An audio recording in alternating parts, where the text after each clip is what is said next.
E então eu vou começar com uma pergunta que é uma pergunta até um pouco longa, tá?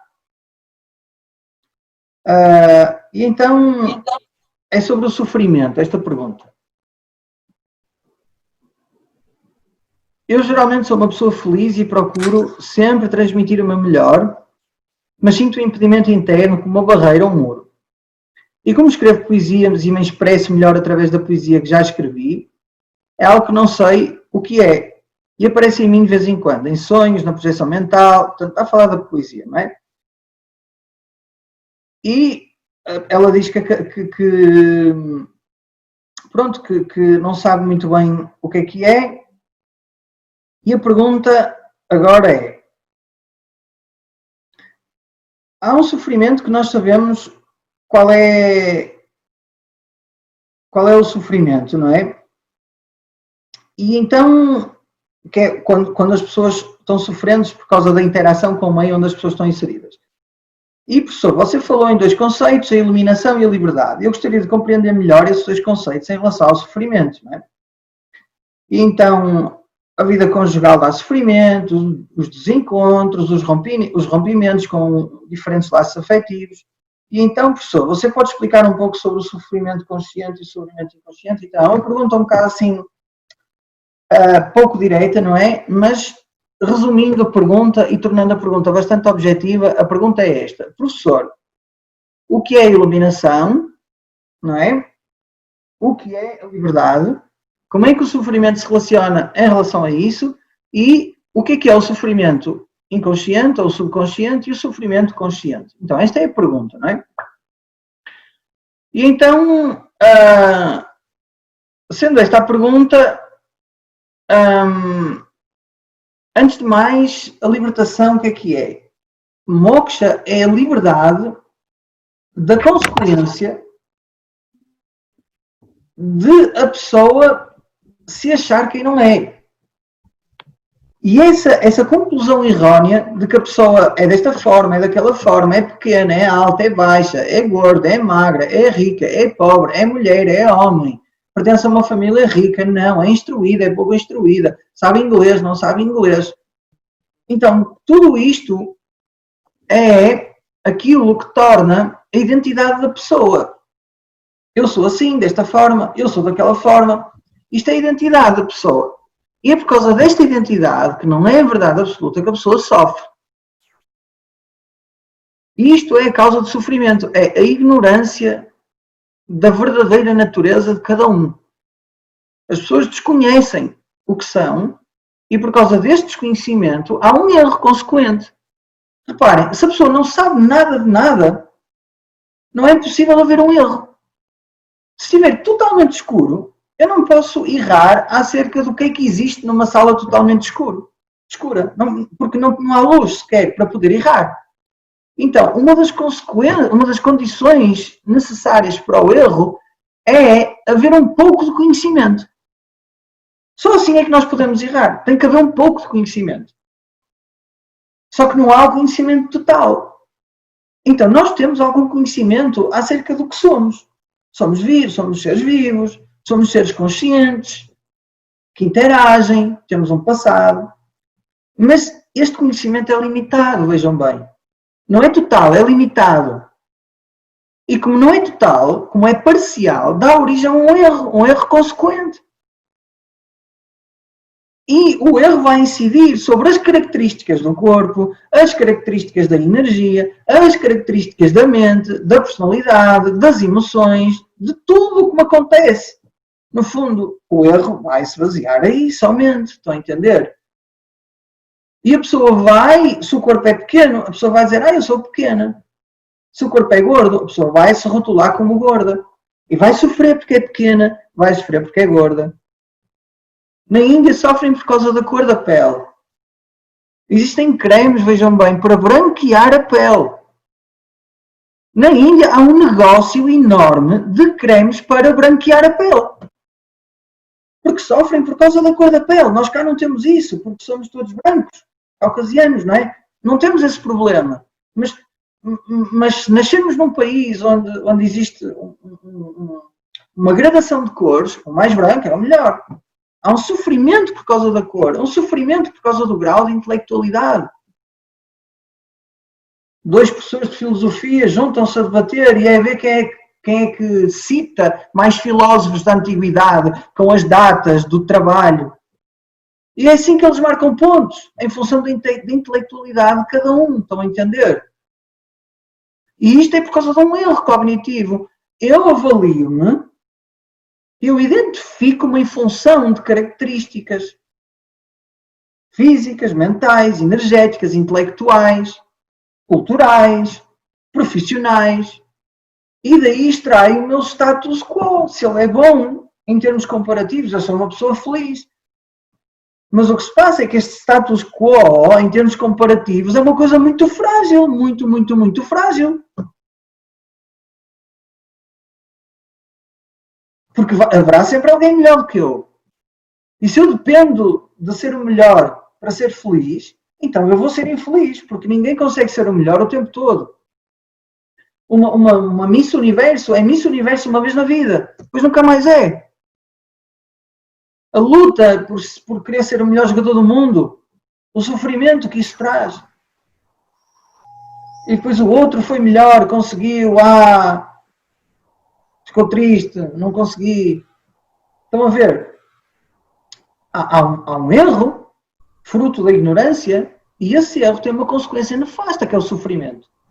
Então, o Vedanta, o autoconhecimento, o que faz é analisa, faz um diagnóstico preciso ao problema. As pessoas sofrem porque ignoram quem são e se tomam por quem não são. Por isso é que existem muitas frases, e nós vemos experiencialmente sábios na Índia que não têm nada e que são felizes. Porque a felicidade não vem de adquirir coisas. E nós adquirimos coisas porque há um falso, há uma sensação de que nos falta algo. Quanto mais a pessoa sente que lhe falta algo, em termos cognitivos, físicos, energéticos, há um senso, há uma lacuna. Eu não sou suficientemente bom, eu sou baixinho. Os meus pés estão para o lado, há pinguim, problemas, infeliz. Os meus pés estão para dentro, problemas, infeliz. Os meus dentes são tortos, problemas. Ri sempre com a mão à frente da boca. O meu olho, um dos olhos olha mais para a direita. Fica triste por causa disso. As pessoas gordinhas, os homens gordinhos especialmente, ficam com umas mamas, assim, não é? Ficam tristes por causa disso. Vejam bem onde está o sofrimento. O sofrimento está precisamente numa lacuna. E esta lacuna, que é falta-me alguma coisa, eu não sou suficientemente bom. E por isso não sou amado, por isso não sou aceito, por isso não sou respeitado, por isso sou alienado. Para aqui então. Estão a entender? Este é que é o verdadeiro problema. Este é que é o verdadeiro problema. É a ignorância de quem cada um é. Há outro problema, vejam bem. Não há outro problema a não ser este. Então, enquanto não se resolver o problema, todas as soluções serão tipo primeiros socorros. É tipo primeiros socorros. É tipo um bypass às coronárias. Essa é que tem que ser a verdadeira cirurgia. Não é um catéter. Estão a ver? Catéter é emergência. A pessoa está ali, está quase a morrer e fazem um cateterismo e fazem uma primeira limpeza arterial. Mas o que vai realmente safar a pessoa, o que é? É uma cirurgia. Isto é o ponto fulcral do Vedanta. É a pessoa descobrir, ter a profunda convicção de que o problema é a autoignorância, a ignorância de quem eu sou. Enquanto este passo não for dado, a espiritualidade não começa. Então a espiritualidade começa quando eu compreendo que eu sou o problema. Eu estou empolgado a dizer isto porque isto é muito importante.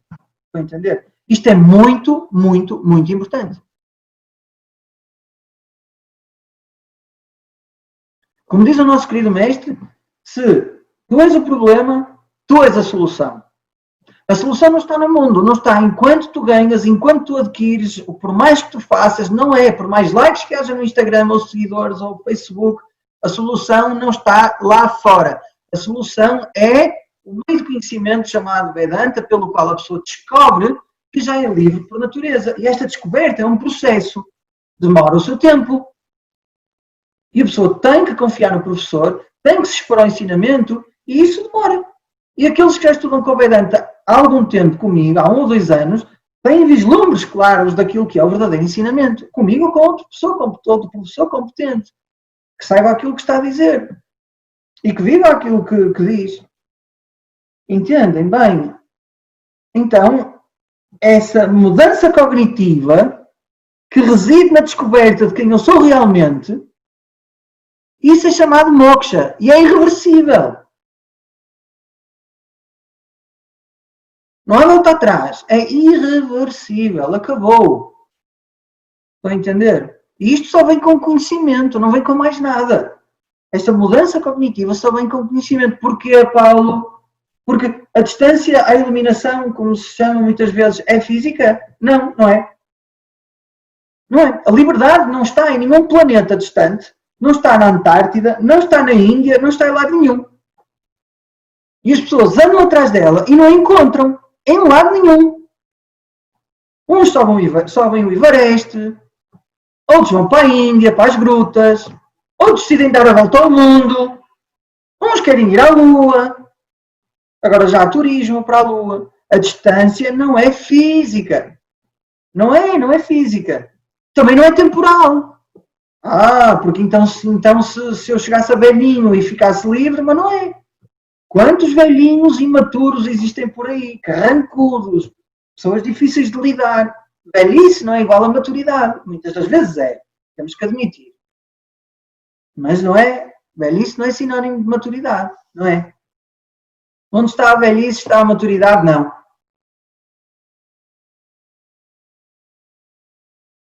Então esta distância, vejam bem, é uma distância cognitiva.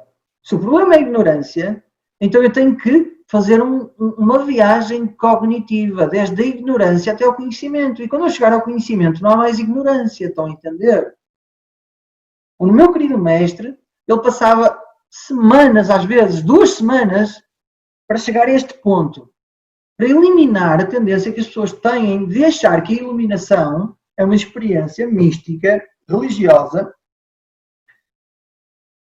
parecida com um fogo de artifício interno, onde milhões de milhares de luzes irão vibrar ao mesmo tempo, iluminar ao mesmo tempo, e esse clarão louco vai destruir o ego. E depois já não há o eu, já não há nada. Sabem o que é isso? Isso é um filme de comédia. Só pode. Se alguém diz isso, é uma comédia. Só pode ter tido uma experiência espiritual, pode ter visto luzes, mas é como diz o nosso mestre. Olha, se vis uma luz vermelha, para. Se vis uma luz verde, avança. Amarela, vê bem. Então ele brinca com estas coisas. Porquê? Porque as pessoas têm uma fantasia, que um dia vão ver uma luz e que essa luz é o Atma, é o ser, e que vão se iluminar, e que isso é que é a iluminação. É um erro, vejam bem, é um erro. É um erro enorme. Tu já és aquilo que tu procuras. Tu já és limitado, limitada por natureza, e género aqui não faz sentido, mas temos que usar um género. Só tens é que descobrir isso. E repara, os teus erros e o teu sofrimento são sempre em função daquilo com o qual tu te identificas. E aquilo com que tu te identificas será sempre um ponto de partida para uma atitude comparativa, e essa atitude comparativa vai te levar ao sofrimento. Origem, ignorância.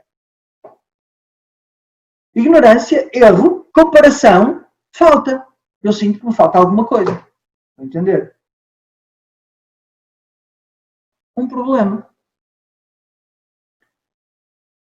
Então, só há uma solução, vejam bem. Só há uma solução. É descobrir o erro e corrigir o erro. E quando este erro é corrigido, então todo o processo mental que vem desta conclusão errada começa a parar. Não tem alternativa, começa a parar. No momento em que eu aprendo que 2 mais 2 são 4, então eu sei que não é 5, não é 6, não é 7, não é 8, não é 9, é só 4. Todos os erros que advêm daí, os erros consequentes de um erro primário terminam. Por isso é que o Vedanta não é para qualquer pessoa. Não é. Não é. Porque as pessoas querem o quê? As pessoas querem comprimidos. As pessoas querem comprimidos para a dor. Querem comprimidos para a dor espiritual. Yoga, meditação, relaxamento, coisas desse género, que são o quê? Primeiros socorros. São primeiros socorros. O Vedanta dá primeiros socorros porque eles são essenciais, mas também tem que dizer, querido aluno, querido amigo, isso é um cuidado superficial. O problema tem que ser resolvido profundamente, não é superficialmente. Para ir à profundidade, é preciso o quê? Uma decisão profunda no centro da pessoa. A pessoa tem que querer ir à profundidade. Não é o professor. Não é mais ninguém a não ser a decisão da pessoa de querer chegar ao cerne da questão e descobrir o seu problema. Então, claro, o sofrimento para. Se eu não me acho mais um homem, nem uma mulher, nem pequeno, nem grande, se a minha inteligência não me define enquanto pessoa, nem tão pouco a minha bondade ou crueldade me define como pessoa, porque eu já não me defino como pessoa, então o sofrimento que advém do tipo de pessoa que eu sou cessa. Vejam bem isto claramente. Os sofrimentos dizem respeito ao papel. Vejam bem, há o eu de um lado, os papéis do outro. Cada um de nós pode ser eventualmente pai, mãe. Porque se eu tiver um filho, eu sou pai perante o meu filho. E sou filho perante a minha mãe e o meu pai. Sou companheiro, sou amigo, sou professor, sou sobrinho, posso ser tio, posso ser padrinho. Tantos papéis que existem, tantos, meu Deus, são tantos os papéis que existem. Agora vejam bem, se eu perguntar, o papel é do eu? Aliás, desculpem, o sofrimento é do eu ou do papel? O sofrimento é do papel, só, do papel que eu desempenho na sociedade. Porque eu, como companheiro, posso não ter problema nenhum, mas posso ser muito infeliz enquanto filho. Porque o meu pai é doente. E eu gostaria que ele não estivesse doente. E dói muito que ele esteja doente. Porque eu gostava de passear com ele e não consigo. Ele já nem se lembra de mim, porque tem Alzheimer. Eu gostava de lhe dar um beijinho e disse assim, pai, cheguei. E ele pergunta-me se é o barbeiro. Tu és o barbeiro? E eu rio, mas sofro por dentro. Como irmão, posso ser uma pessoa super realizada. Tenho um irmão que adoro e que me adora. Apesar de sermos totalmente diferentes. Como aluno, posso sentir frustração. Queria aprender mais rápido e aprendo mais devagar. Digam, o problema é do eu ou do papel? Digam, respondam. Onde é que está? O problema é do papel, não é do eu. Nunca foi do eu. O eu não tem problemas. O eu é aquele que vê as emoções, os pensamentos. E eu considero que este eu vai morrer quando o corpo morre. Estão a ver qual é o problema? Eu considero que este eu é tão pequenino quanto a minha mente pequenininha. Eu gostava que a minha mente fosse muito ampla, como a de Mozart. Ou Einstein. Todos nós gostávamos de ter uma mente assim esplendorosa. Ai, professor, é tão difícil o sânscrito. Toda a gente começou a alfabetização. Oh, professor, é tão difícil o sânscrito. Hoje em dia estão a ler. Já nem se lembram que era difícil a alfabetização. Nós somos capazes de grandes feitos. Só que nós, por causa desse pensamento comparativo, deitamos-nos abaixo. Ou então, falsamente, subimos. Um ego inflado ou um ego, no fundo, um ego diminuído.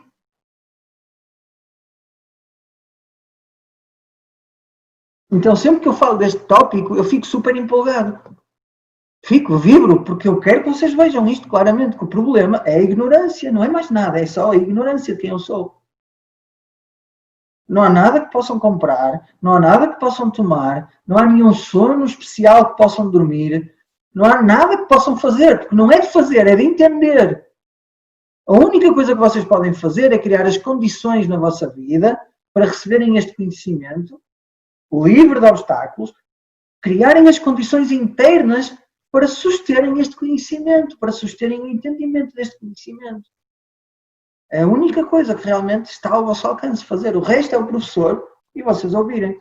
Então, o Shastra, em nenhuma parte do Shastra eu vi, e eu sou novo, ainda tenho muito para ler e muito para estudar, mas tudo que eu aprendi com os meus professores, e já é alguma coisa, pronto, temos que dizer que já é alguma coisa, nunca eu vi a palavra iluminação, nunca. Isto é uma palavra anglo-saxónica. Enlightenment. É uma palavra cunhada pelos budistas. Ou que os budistas traduziram. Tá? Eu não sei, mas a palavra é, se nós quisermos chamar, nirvana. Nirvana quer dizer dissolução da dualidade. Dissolução de que há dois. Ou seja, é um entendimento profundo de que esta pessoa que está aqui a falar para vocês, e essas pessoas estão aqui a ouvir aquilo que esta pessoa está a dizer, esta separação é somente experiencial, nunca factual, nunca real. Entendem bem? Isso é que se chama transcender a forma, transcender a dualidade. Da mesma forma que eu olho para o Sol, e apesar de ver o Sol a viajar de nascente para poente, eu sei que realmente, factualmente, o Sol não viaja, porque é a Terra que gira. Estão a entender? E este movimento giratório da Terra que faz com que eu tenha a experiência que o Sol se mova de este para oeste, mas não se move. Então, sempre experiencialmente, eu irei ver até ao final dos meus dias o Sol a nascer e a viajar até poente. Vou sempre. Mas lá no fundo, qual é o meu entendimento? O Sol não mexe. Da mesma forma, ao interagir com tudo, eu vejo que é uma realidade que transcende as formas, chamada Atman, Brahman, existência, consciência. Mas experiencialmente, o que é que eu vou ter? Vou ter isto que está aqui a acontecer agora. Ai, o professor hoje está todo empolgado, deve ter tomado café. Ou o professor então vai dar assim um satsanga mais animado, porque a doutora Fátima não conseguiu estar online. Sei lá, cada cabeça vai pensar na sua coisa. Cada cabeça vai pensar na sua coisa. É isto? São as infinitas coisas a acontecer. As infinitas coisas acontecem no um, que és tu. Que és consciência, existência, plenitude.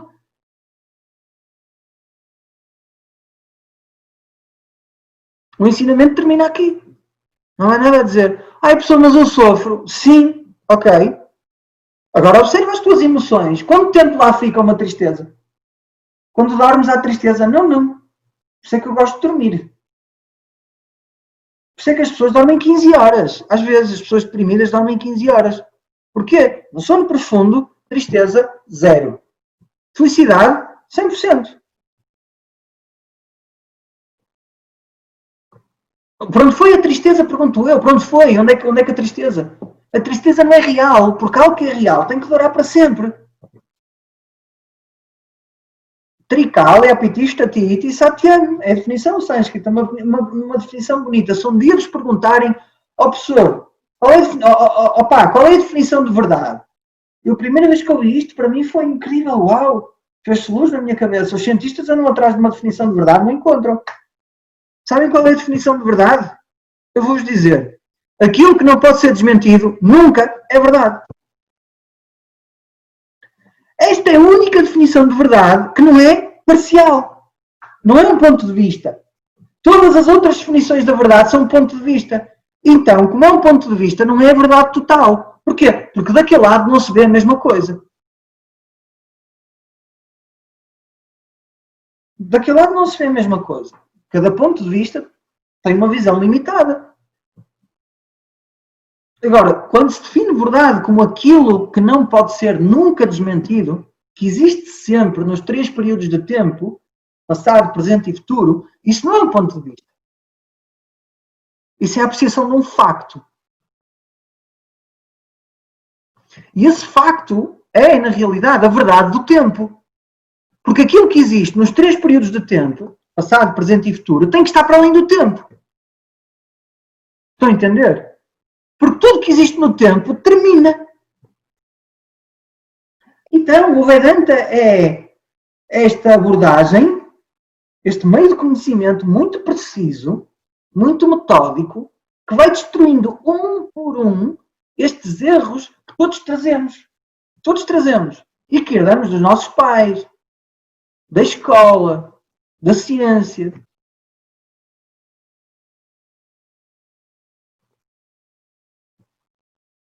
A verdade do tempo é atemporal. Ou seja, é livre do tempo. A verdade do espaço é livre do espaço. Sem limites. Por isso é que nós dizemos sem limites. Ilimitado. E quando nós dizemos sem limites, a nossa mente pensa imediatamente em algo enorme, enorme. Nós queremos imaginar um objeto enorme. Isso é o Atma? Não, não é. O Atma não é um objeto. A tendência da nossa mente é logo encapsular o ilimitado. Está a entender? Encapsular num conceito infinitamente grande o ilimitado.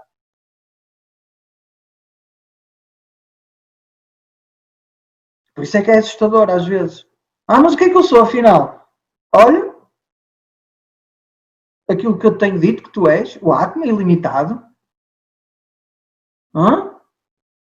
Eu não sou ninguém? Não. Não, não és. Essa é a verdade. Mas eu estou aqui a ouvir-te, sim. Experiencialmente é. Nós, no Vedanta, não podemos nunca negar a experiência, estão a entender? A experiência é não dual. Ponto final, parágrafo. Se vier aqui alguém dizer que a experiência é... Aliás, a experiência é dual. Se vier alguém dizer que a experiência é não dual, essa pessoa está enganada. A experiência é dual, foi dual, será dual e ponto final, parágrafo. Agora, a essência de todas as experiências é como o fio que passa por dentro das contas de um colar de malas. É só um. As malas são muitas, muitas, muitas, muitas. Mas o fio é só um. E é este fio que segura todas as coisas. Estão a ver? O exemplo não é meu. O exemplo vem na tradição.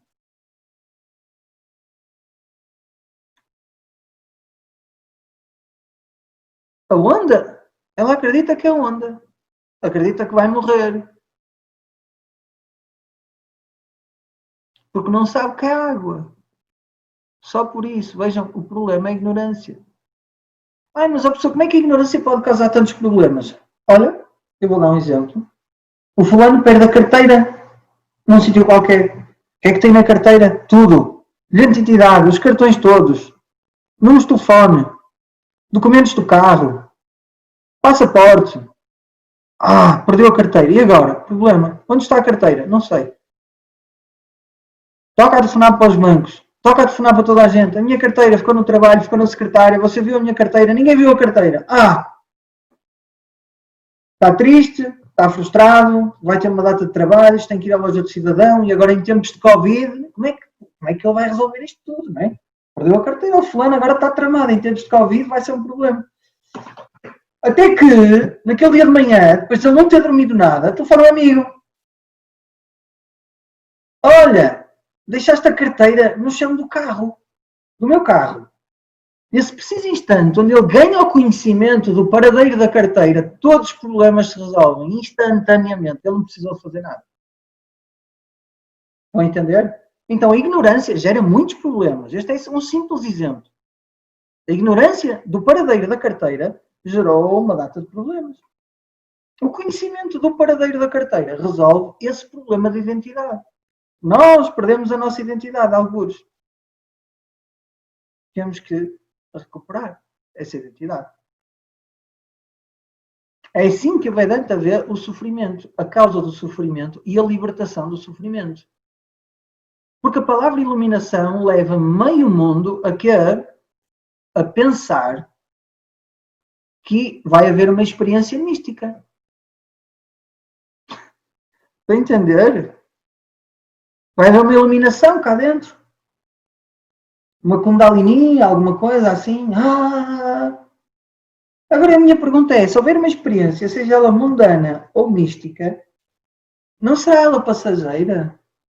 Porque não é o caráter de todas as experiências terem um princípio, um meio e um fim. E como é que eu posso considerar que a liberdade é uma experiência passageira?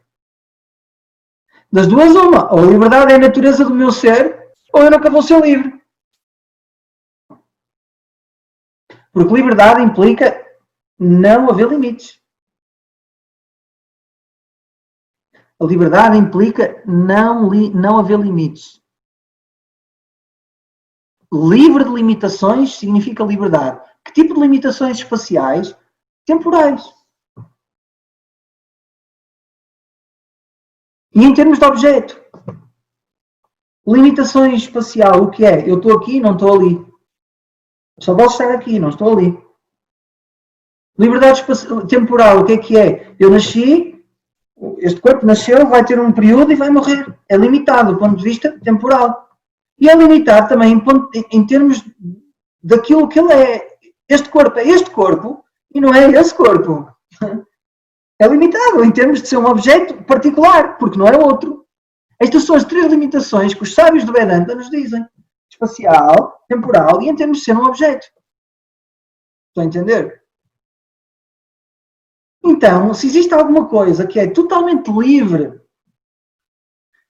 espacialmente, temporalmente, em termos de ser um objeto, então não pode ser um objeto, não pode estar no tempo e não pode estar no espaço.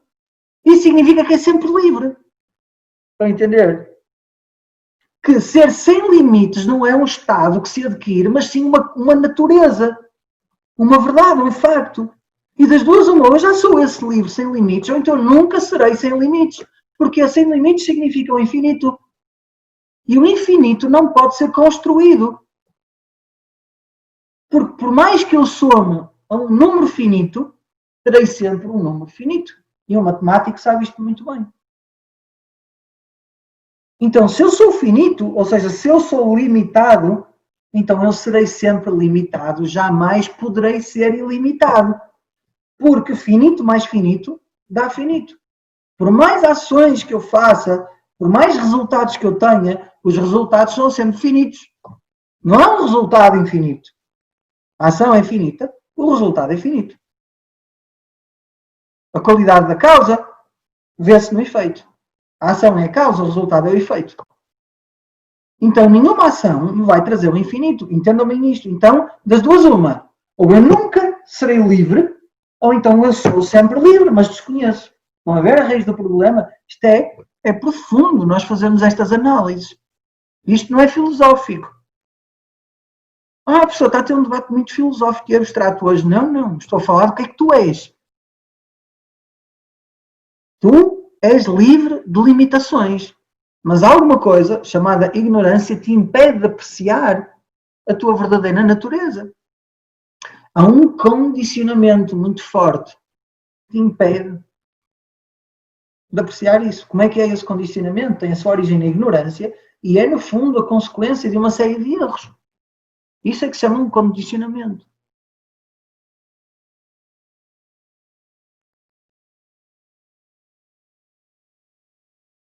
Então, é bom que possamos eliminar a palavra iluminação. Porque ela gera na mente a ideia de que este conhecimento é como uma luz. Estão a ver? É uma experiência luminosa, não é? Não é uma experiência luminosa. Não é, nunca foi, nem vai ser. E então, esse conhecimento inconsciente esse sofrimento inconsciente é aquilo que nós chamamos a nossa bagagem emocional.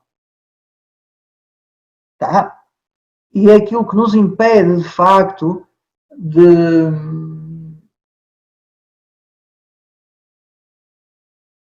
interagir com Vedanta ou sem Vedanta de uma forma livre, não livre, de uma forma descontraída. Tá?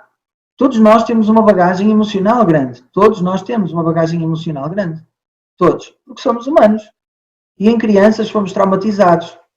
Os pais dão o melhor que podem mas os pais, eles próprios, estão a aprender a ser pais. E a criança sofre porque a mãe se ausentou, porque teve que ir à casa de banho. A mãe não é infalível, a mãe é falível. A criança vai descobrir que a mãe é falível. O pai irritou-se, deu uma sapatada ao filho, sentiu-se culpado, o filho chorou, guardou aquela dor. Tudo isso vai sendo acumulado e, e esse é o nosso corpo de dor inconsciente, estão a ver? Que vai, no fundo, depois influenciar a forma como nós interagimos com o mundo. Se a mãe é muito controladora, se na realidade aquela mãe devia ter ido para a inspetora da Polícia Judiciária ou para detetive, porque ia descobrir os crimes todos, ia ser melhor que Sherlock Holmes, o filho vai se tornar um larápio. Vai fugir, vai fugir àquele controle, àquele inquérito constante do detetive daquela mãe, estão a ver? Vai dar respostas tortas, vai mentir, vai fugir, vai camuflar. Porquê? Porque não vai suportar mais aquele interrogatório constante. Só falta por 2 focos. Onde é que estiveste hoje? O que é que andaste a fazer hoje? Com quem é que estiveste? Claro, claro que o filho. Estão a ver? A dor é tanta, a dor do interrogatório foi tanto que o filho tem um radar agora para interrogadores e detetives. É um GPS anti-interrogadores e anti-detetives. Na rua onde ele for, se houver um detetive, ele vira à esquerda. O que é que isto quer dizer? Na vida dele, os interrogadores vão ser todos rejeitados. Porquê? Já basta uma mãe, assim. Estão a ver? E o cómico da história é que ele pode tornar-se um interrogador. Ele pode tornar-se um interrogator. E as probabilidades que ele se torne um interrogator são muito altas. Porque as probabilidades de nos tornarmos aquilo que nós mais criticamos são muito altas. E nós só vamos dar por ela mais tarde, quando já estivermos a fazer esse papel. E a ver que o outro está a ter um papel similar ao que eu já tive, que é o de fugir. Isto é que é a bagagem emocional inconsciente. E que se manifesta às vezes como tremores, como pânico, como ansiedade que vem não sei de onde. A professora estava a fazer a meditação e veio uma ansiedade muito grande. E eu já ouvi isto. Eu penso assim, não foi de mim, mas ele provavelmente pensa que foi de mim. Pronto, deixa-o pensar. É dele. São coisas que lá estão, que não estão associadas a uma experiência concreta de vida, a uma memória visual. Não estão. E estão lá cristalizadas no nosso corpo. E quando a pessoa repousa, quando a pessoa está calma, elas, o que acontece? Puf, tendem a vir. E depois as pessoas pensam assim, professor, hoje a sua meditação foi fabulosa. Ai, eu não pensei em mais nada, professor. Entrei num estado profundo de paz e não sei o que mais. E essa é catalogada como a melhor meditação que a pessoa já teve. O que é que acontece? A pessoa vai querer sempre aquilo. Assim como um bebê quer o quê? A mama e o leitinho quentinho e saboroso da mãe quando tem fome. Quer a mama. Estão a entender? A melhor meditação é aquela que acontece o que acontecer. E eu permaneço firme. Com discernimento de tudo que me acontece não sou eu. E é difícil. Muito difícil. Porque às vezes as emoções rasgam o peito.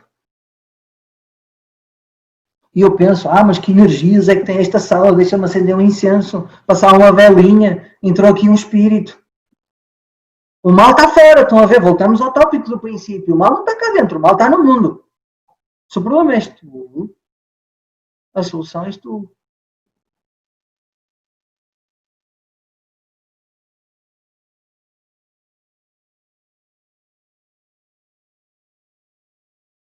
Estão a entender?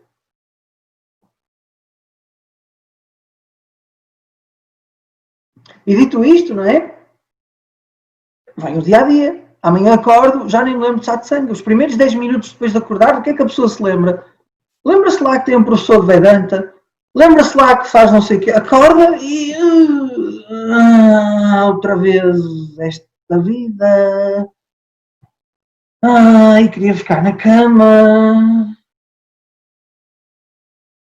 Porque é que isto é assim? Porque é que eu não sou outra vez criança? Quando eu era criança eu era mais feliz.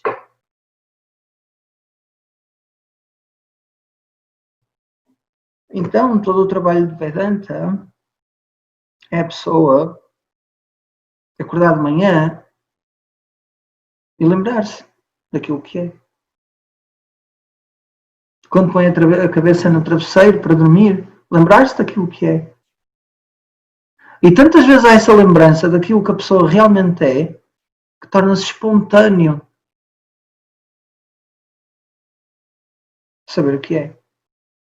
Quando nós éramos crianças, antes da formação do ego, da individualidade, nós não sabíamos que éramos menino ou menino. Nós não sabíamos, ninguém sabia. Nós éramos um ser livre. Naquela altura, se calhar até assexuado. Talvez um gênio.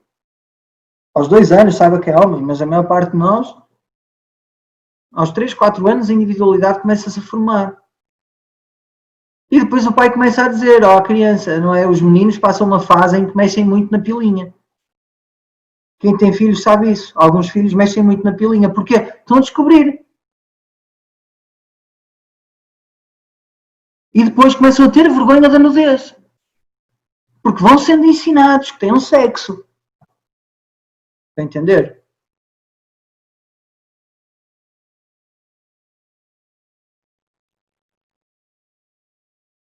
Onde é que eu quero chegar com isto, não é? Poxa, porque é que o pessoal foi falar disto? Não tem nada a ver. Vai, tem muito a ver. Tem tudo a ver. É que demorou um certo tempo até aquela criança assimilar que era homem.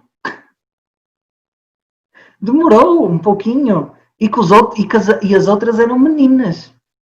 Demorou. Nós não nos lembramos, mas demorou. Quem tem filhos vê muito bem quando é que a bebê começa a ficar uma menina. E quando é que o bebê começa a ficar um menino. Quando se começa a identificar com o comportamento do pai e a menina com o comportamento da mãe. Demora um tempo a assimilar. Nós não, demora, da mesma forma, demora um certo tempo para tornar espontâneo nós assimilarmos esta verdadeira natureza que transcende o género. Demora um certo tempo. A coisa boa disto é que tem um fim. A assimilação tem um fim. Concretiza-se, efetivamente. Então essa é uma coisa muito boa, não é?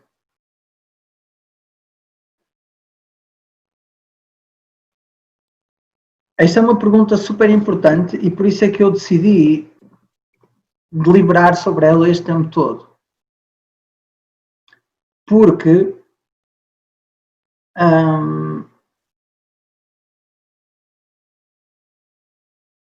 às vezes a pessoa estuda anos e anos e anos Vedanta e esta dúvida não fica clara. Esta dúvida não fica esclarecida. Então eu sinto-me como um soldado na linha da frente e a ignorância eu vou ter que lhe dar uns tiros. E tenho que ficar naquele modo de caça. Estão a ver? Porque ela vai querer se desviar. Eu não posso, tenho que ser um felino. Eu entro neste modo, no modo de caça à ignorância. E fico assim, ligeiramente possuído. Ó professor, depois vai assim na mensagem do grupo da Bhagavad Gita. Ó professor, mas o professor estava chateado hoje com alguma coisa. Estava chateado com a ignorância. Estava chateado com a ignorância. E quantas mais armas eu tiver contra ela, mais feliz eu vou ficar. E a ignorância tem que ser destruída. Tá? Então, tem mais uma pergunta aqui que eu quero responder para depois irmos todos. Deixem-me só ver aqui.